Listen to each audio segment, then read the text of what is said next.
how to activate Lowe's credit card online. To activate your Lowe's credit card online, you can directly visit their official activation site at your browser.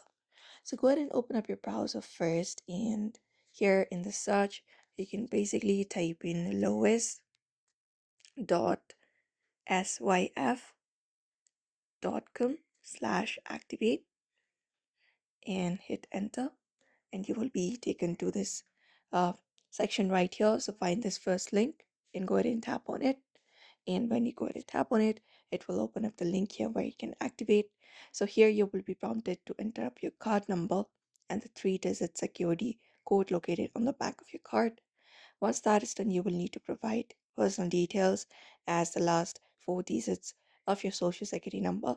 So just go ahead and enter it up. Once that is done, you can find the activate card option. So just go ahead and click on that option right there, and the website will guide you through the rest of the process to complete the activation of your card. And that is it. So therefore, you may follow up this process if you'd like to activate your Lowe's credit card online as well. So I hope this information was helpful.